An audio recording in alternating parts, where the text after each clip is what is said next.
देखिए, अब हम देखते हैं common emitter amplifier circuit. Common emitter amplifier circuit.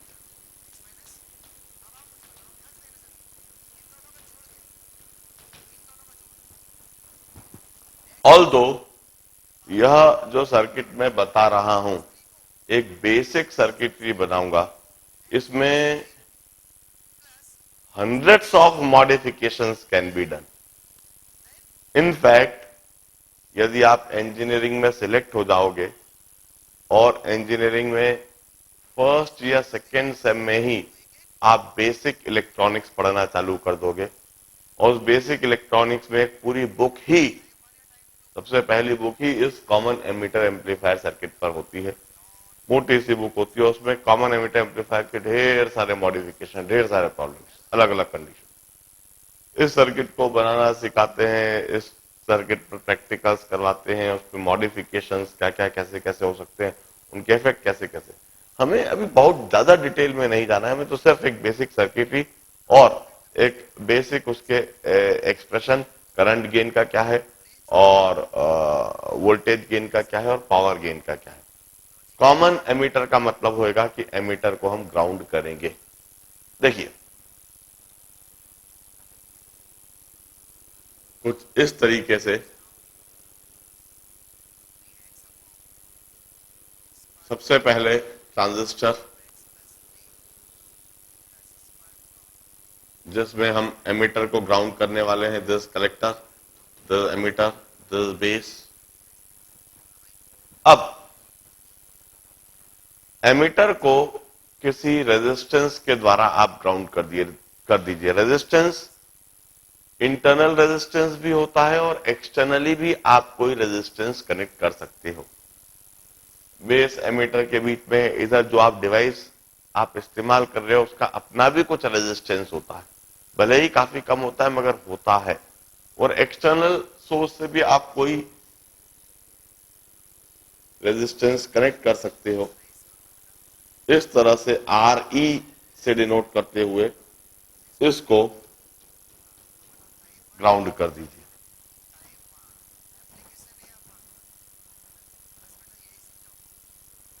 Common ammeter का सबसे पहला यह मतलब हो गया। अब हम अच्छी तरह से जानते हैं कि बेस एमीटर जब फॉरवर्ड बायस होंगे तो इधर यह एक डायोड बन गया, बेस एमीटर एक डायोड बन जाते हैं, और इस बेस एमीटर में नी वोल्टेज एक होता है। नी वोल्टेज तक तो वहां किसी तरह से कोई कंडक्शन नहीं होएगा।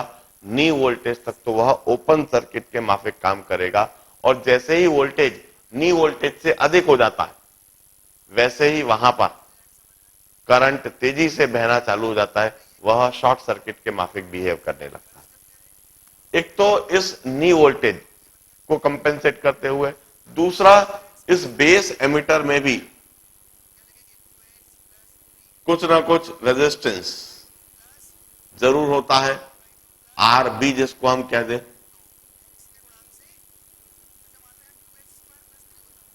RB you can call it internal resistance. RB हम इंटरनल रेजिस्टेंस बोल रहे हैं, जो बेस एमीटर तक जब करंट जाएगा तो डिवाइस का और कनेक्टिंग वायर्स का भी कुछ रेजिस्टेंस है, जो आप वायर कनेक्शन के लिए इस्तेमाल कर रहे हो उनका भी कुछ रेजिस्टेंस है, वो सारा इस आरबी में आ गया।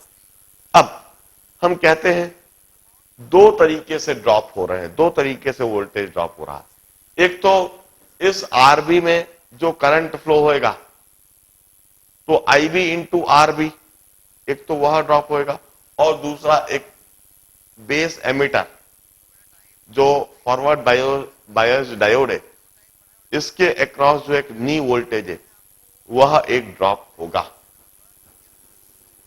इन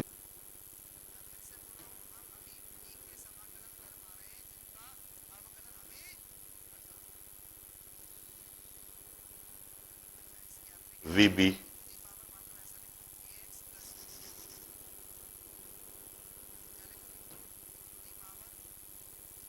और इधर V in. in this manner. और इधर मैं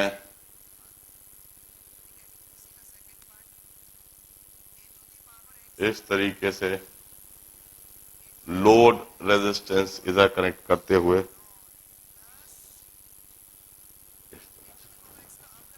this is VCC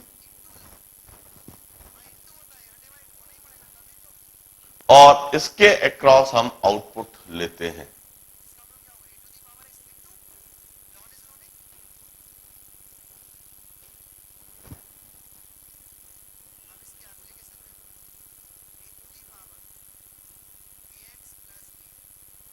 this is common emitter amplifier circuit. यदि RE के बाद डाल तो तब भी सकते हैं, मगर इस VB की वैल्यू बढ़ानी पड़ जाएगी। अभी VB क्या होता है जरा देखिए, इधर कुछ भी करंट IB होएगा, कुछ भी करंट IB हुआ तो एक तो पोटेंशियल ड्रॉप हो रहा है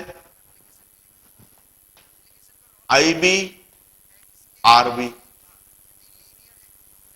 इस रेजिस्टेंस के क्रॉस करंट I फ्लो हुआ तो potential drop IB RB, plus ये जो बेस एमिटर डायोड है जो फॉरवर्ड बायस्ड है, इसका एक नी वोल्टेज होता है VBE, the knee voltage of base emitter diode which is forward biased. Generally इसे VB ले लिया जाता है, दिस बिकम्स VB।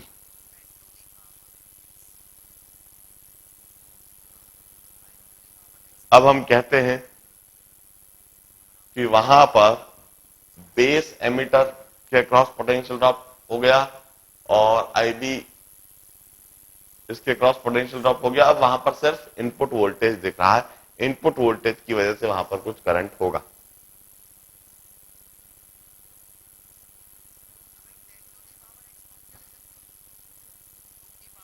अब ये बात भी हम अच्छी तरह से जानते हैं कि किसी भी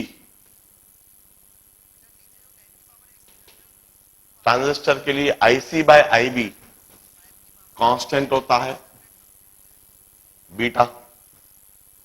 यदि इसमें करंट IB है तो इधर जो IC करंट फ्लो होएगा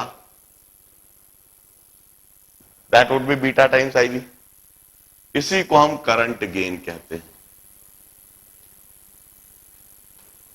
this is current gain, also denoted by delta IC by delta IB।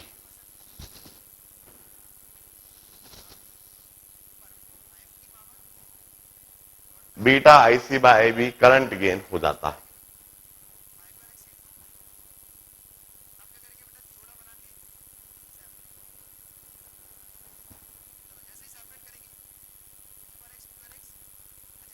और voltage gain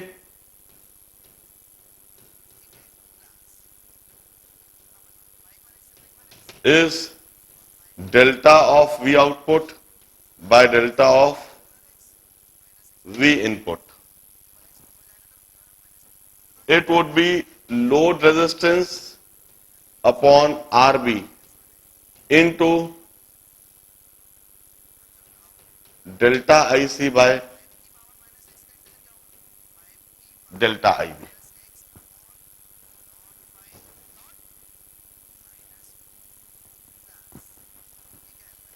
This is voltage gain, or voltage gain is given by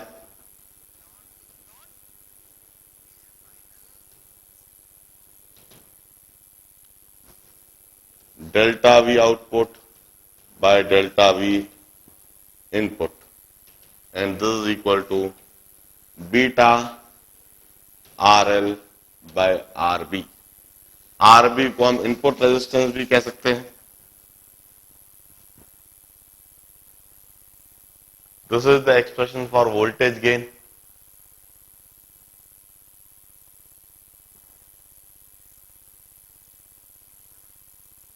And power gain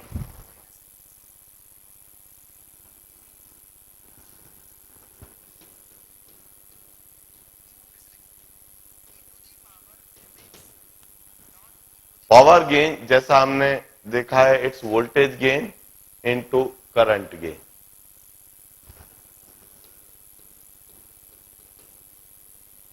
voltage gain into current gain. Power gain के लिए हम लिख देते हैं voltage gain यह है, current gain beta, it's beta square R L by R B.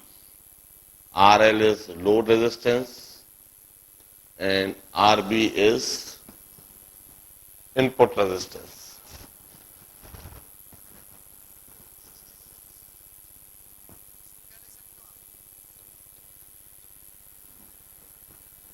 This is voltage gain of this common emitter amplifier circuit. मैं सिर्फ यही चाहूंगा कि आप इन एक्सप्रेशंस को मेमोराइज कर लें। ऐसे सोचें कि भाई लोड के अक्रॉस जो करंट फ्लो हो रहा है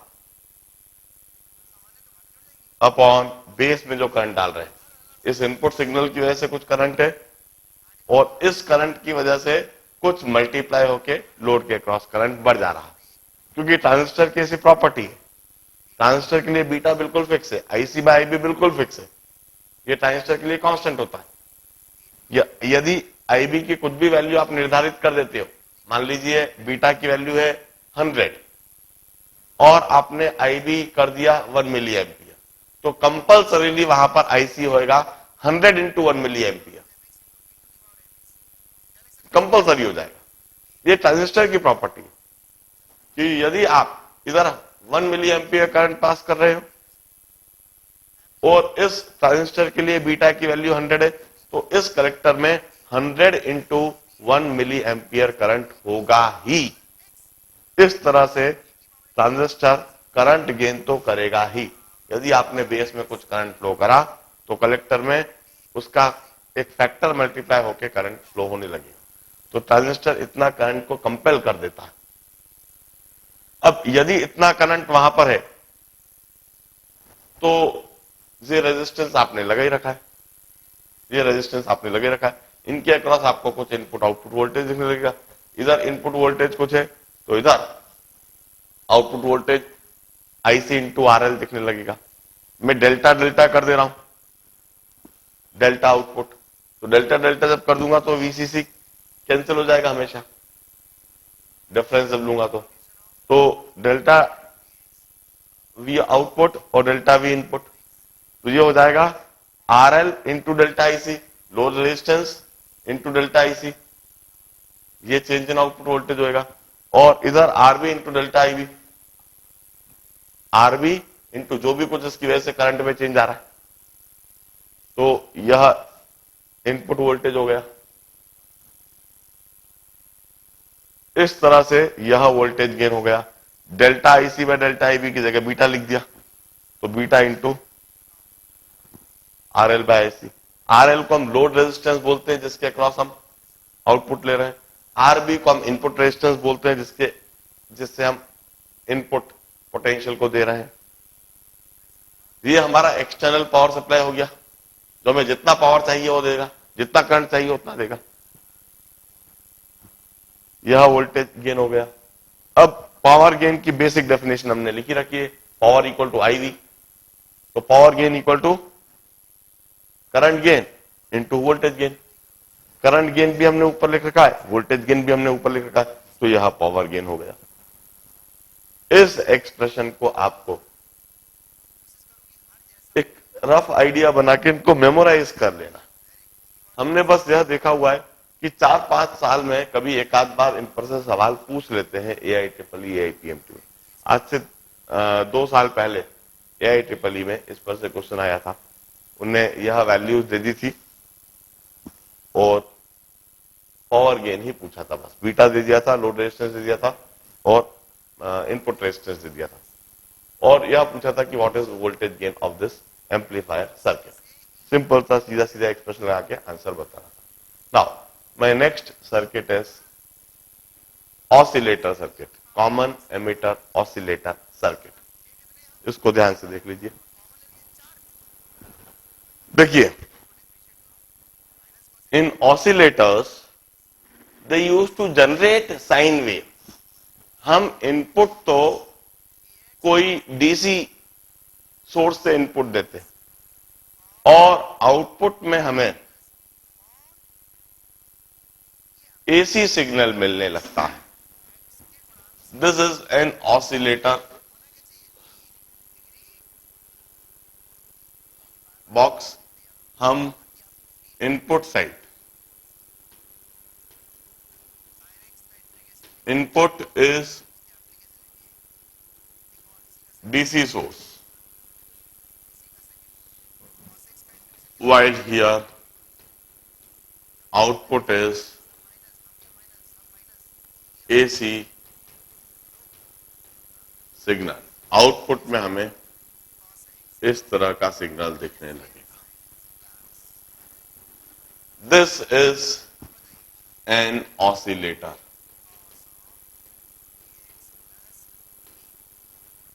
यह एक ऑसिलेटर होता है।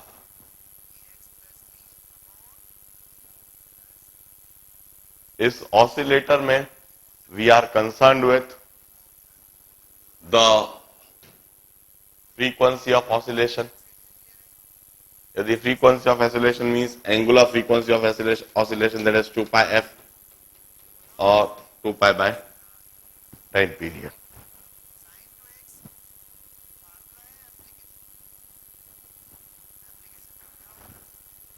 यह चीज से हमें कंसर्न होता है। इनपुट में तो हम सिर्फ डीसी सोर्स दे रहे हैं, मतलब इस तरह की कोई बैटरी, और आउटपुट में हम देखेंगे तो वहां पर साइन फंक्शन के रूप में करंट और वोल्टेज वेरी होता हुआ दिखने लगेगा। जनरली इंडक्टर और कैपेसिटर के इस्तेमाल से ऑसिलेटर सर्किट बनाया जाता है। Oscillator circuits are always constructed using inductors and capacitor, और जनरली हम उन्हें एलसी ऑसिलेटर सर्किट कहते हैं। LC oscillator circuit. और किसी भी एलसी ऑसिलेटर सर्किट के लिए एक जनरलाइज्ड एक्सप्रेशन होता है, न केवल इधर बल्कि अधिकतर जगह पर हम एलसी ऑसिलेटर सर्किट का यही जनरलाइज्ड एक्सप्रेशन देखेंगे। Angular frequency is 1 upon under root of LC. ये एक जनरलाइज्ड एक्सप्रेशन है, मेमोराइज इट। एलसी ऑसिलेटर में जो रिजोनेटिंग फ्रीक्वेंसी होती है, that is always equal to 1 upon resonating angular frequency is always equal to 1 upon under root of LC, a generalised expression applied in most of LC oscillator circuit. Hence, oscillating frequency is 1 upon 2 pi under root of LC.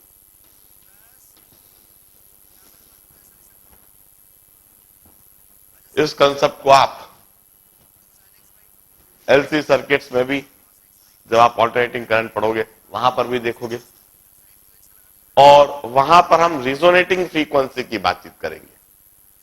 और resonating frequency का expression यही होता है, resonating angular frequency is equal to 1 by under root of LC, frequency is 1 upon 2 pi under root of LC.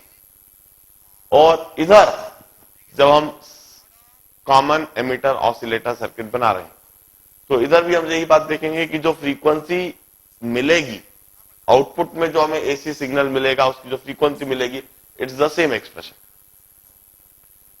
मैं circuit बनाऊं नहीं बनाऊं, circuit याद रहे नहीं रहे, ये एक्सप्रेशन जरूर याद रहना चाहिए।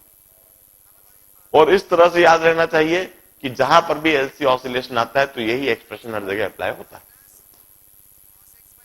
हम इसके प्रूफ को, इसके डेरिवेशन को निश्चित वहां ऑल्टरनेटिंग करंट जब पढ़ेंगे वहीं पर देखेंगे। अभी तो सिर्फ हम एक सर्किट, उस सर्किट का एक बेसिक डिजाइन बनाकर छोड़ देते हैं।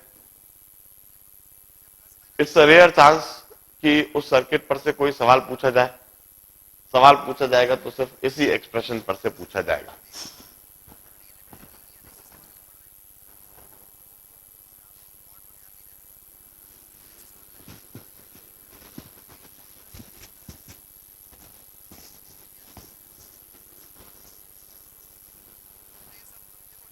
Common ammeter oscillator, common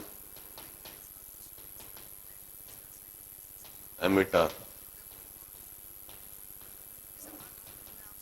oscillator circuit.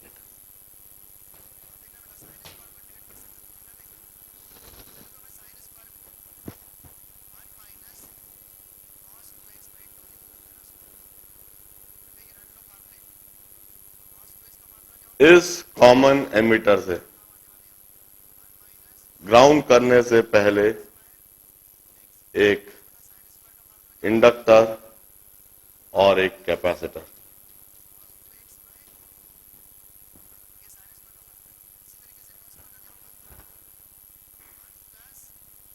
या तो इधर लगा दिया जाता है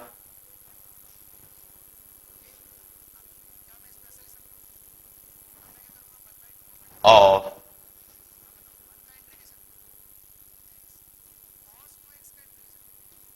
कॉमन बेस में वीबी, और इधर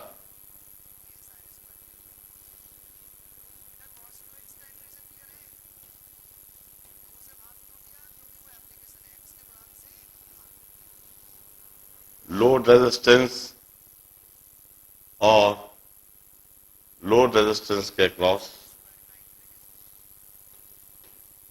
आउटपुट,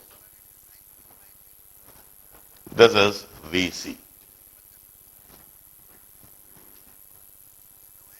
इनपुट यह वीसी है,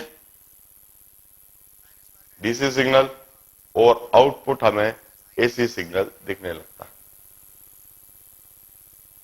और आउटपुट की angular frequency 1 upon under root of LC, frequency is 1 upon 2 pi under root of LC. This inductance and this capacitance. This is an oscillator circuit. Once again, there can be 100 modifications in this circuit. इस circuit में 100 से भी ज्यादा modifications हो सकते हैं। तरह तरह से सर्किट्स को बनाया जा सकता है। The ultimate expression would remain same. अलग अलग पैरामीटर्स में फर्क आता है, आईबी में फर्क आता है, आईसी में फर्क आता है, अलग अलग तरीके से आउटपुट लिया जा सकता है।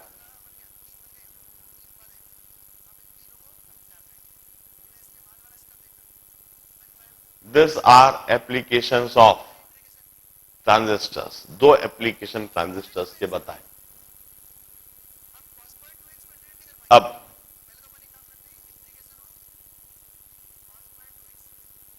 एक छोटा सा आर्टिकल और बताता हूं, द टाइप्स ऑफ डायोड्स। हमने डायोड के बारे में पढ़ा है। डायोड भी कई तरह के होते हैं।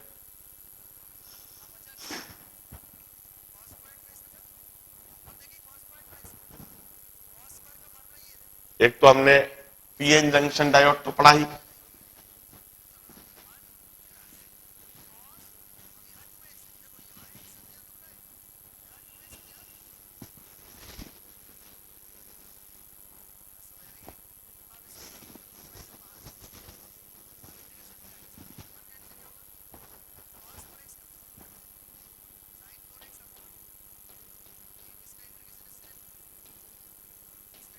टाइप्स ऑफ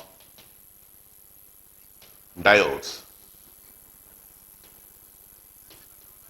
एक तो पीएन जंक्शन डायोड, इसके बारे में तो डिटेल में पढ़ लिया। The another one is light emitting diode. Light emitting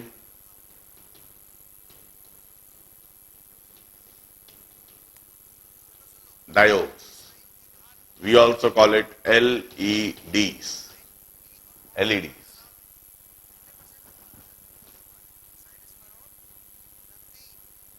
PN junction diode is denoted like this. Light emitting diode हम कहते हैं when this diode conduct they emit light. जैसे इस डिवाइस में यह एक एलईडी लगी हुई है और इसको देखकर हमें यह समझ में आ जाता है कि ये चालू है. यदि ये रेड होती है तो हमें समझ में आ जाता है मतलब बंद है. इसका मतलब वहां कोई करंट फ्लो नहीं हो रहा है, वहां कंडक्शन नहीं हो रहा. और यदि यह ऑन होती है, जितने भी हम इलेक्ट्रिकल डिवाइसेस, टीवी ऑन है या ऑफ है, उसके लिए एक छोटा सा एलईडी होता है. हर जगह पर आप देखते हैं एलईडी का इस्तेमाल. एलईडी इस्तेमाल सिर्फ इसलिए की जाती है in order to give you the signal, in order to confirm you whether the device is on और off. Light emitting diode is denoted like this.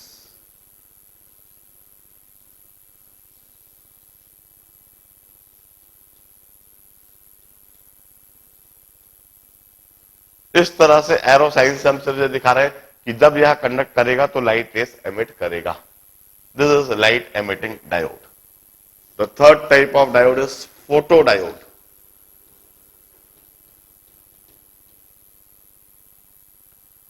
Photo diode are diode they would conduct only when light rays are incidented on it. कुछ ऐसे diodes होते हैं जो electricity को conduct ही तब करते हैं. फॉरवर्ड बायसिंग तो जरूरी है ही, फॉरवर्ड बायसिंग के साथ साथ उन पर लाइट इंसिडेंट होना जरूरी है. फॉरवर्ड बायसिंग हो और लाइट इंसिडेंट नहीं हो तो वो कंडक्ट नहीं करेंगे. वो कंडक्ट तभी करेंगे जब फॉरवर्ड बायस भी हो, लाइट भी इंसिडेंट हो. Such diodes are always denoted like this.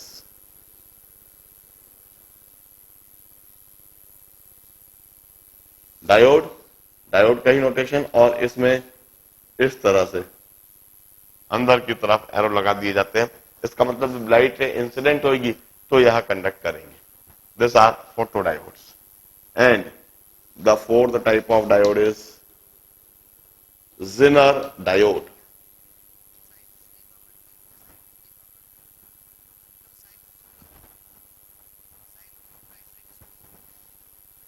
Zener diode की खास बात होती है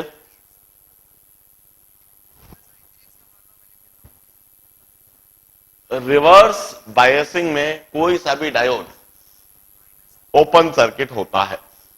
रिवर्स बायसिंग में कोई सा भी डायोड ओपन सर्किट होता है. रिवर्स बायसिंग में डायोड कंडक्ट नहीं करता है. मगर Zener डायोड की खास बात है कि फॉरवर्ड बायसिंग में तो ये बिल्कुल डायोड के माफिक बिहेव करते हैं. फॉरवर्ड बायसिंग में बिल्कुल डायोड के माफिक बिहेव करेंगे. मगर यदि रिवर्स बायसिंग कर दिया जाए तो रिवर्स बायसिंग में ओपन सर्किट रहेंगे एक पर्टिकुलर पोटेंशियल तक.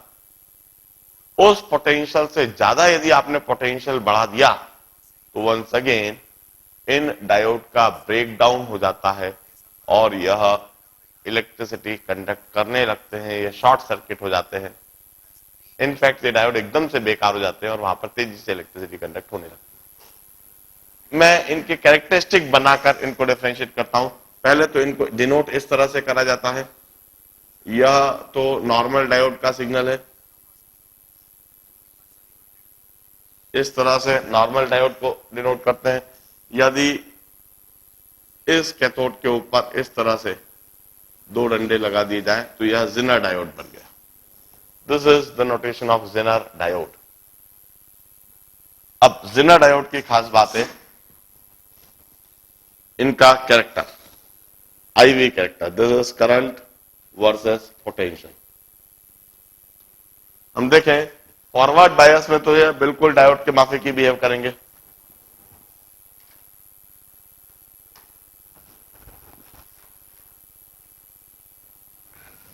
फॉरवर्ड बायसिंग में बिल्कुल डायोड के माफिक बिहेव करेंगे.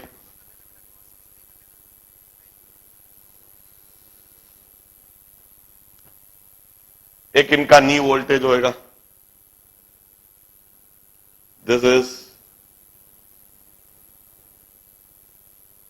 नी वोल्टेज, KNEE लिखना है मुझको.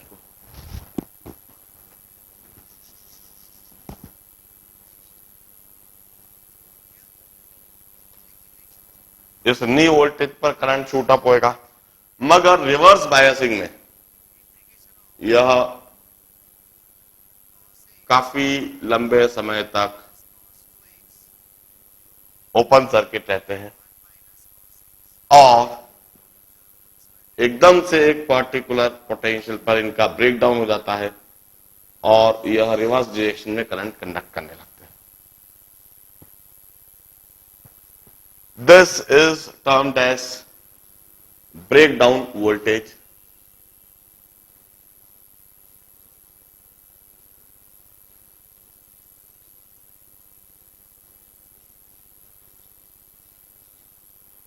यह ब्रेकडाउन वोल्टेज कहलाता है और इस ब्रेकडाउन को हम एवलांचे ब्रेकडाउन कहते हैं.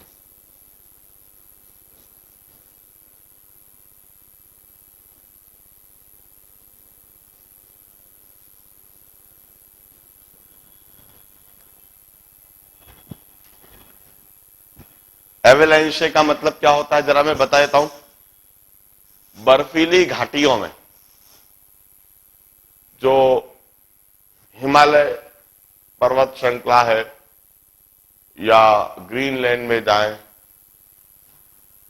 यहां पर ऊंचे ऊंचे पहाड़ों पर जो बर्फ जमती है तो धीरे धीरे तो बर्फ जमती रहती है. जैसे जैसे वहां पर एटमॉस्फेयर से वो ह्यूमिडिटी कलेक्ट होती है, जमती जाती है, बारिश भी होती जाती है, ओले भी गिरते जाते हैं और वहां पर पहाड़ के ऊपर बर्फ जमती जाती है.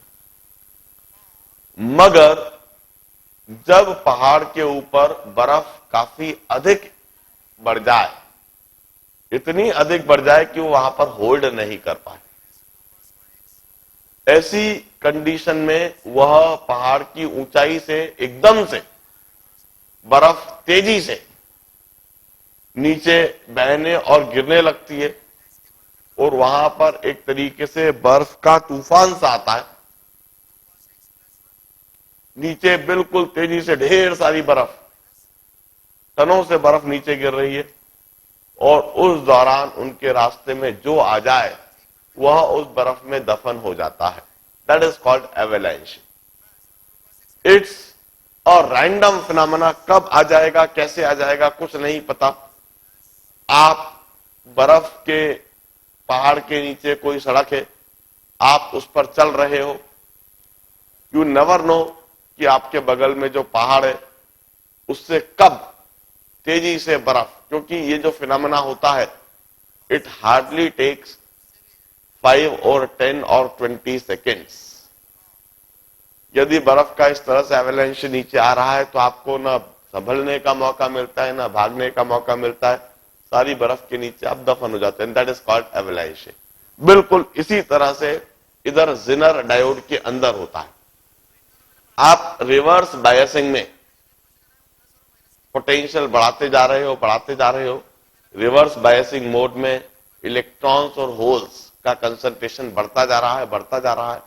एक ऐसी कंडीशन आती है कि जिनर डायोड का ब्रेकडाउन हो जाता है और ब्रेकडाउन होते से ही आप जिन इलेक्ट्रॉन और होल्स को मिलने से रोक रहे हो उस पर्टिकुलर पोटेंशियल के ऊपर ब्रेकडाउन हो जाता है और वो तेजी से इलेक्ट्रॉन्स और होल्स एक दूसरे की तरफ बढ़ जाते हैं और एक दूसरे के साथ मिल जाते हैं और वहां पर हैवी करंट रिवर्स बायस में एकदम से बढ़ जाता है. That is called breakdown of zener diode. काफी यूजफुल डिवाइस होता है. कैसे होता है सब आगे की बात, अभी तो सिर्फ हम नोटेशन और उसका कैरेक्टरिस्टिक देख रहे हैं. And that's all regarding this chapter solids and semiconductors. अब आपका मॉडर्न फिजिक्स इसी के साथ समाप्त